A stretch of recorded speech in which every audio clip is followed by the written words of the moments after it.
At ito mga kabady yung sinasabi kong tatlong cross. Kung meron pong tatlong cross po sa Barangay Kumba, ay meron din pong tatlong cross po dito sa Taysan, Batangas. Ito yung pangunang cross mga kabady.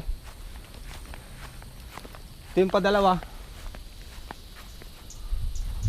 At yung patatlo ay doon mga kabady.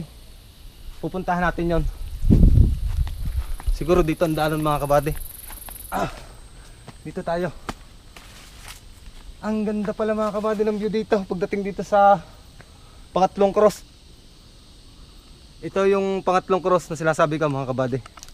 At dito pala yung sadyang may daan na step para pag-akyat po dito sa pangatlong cross na ito.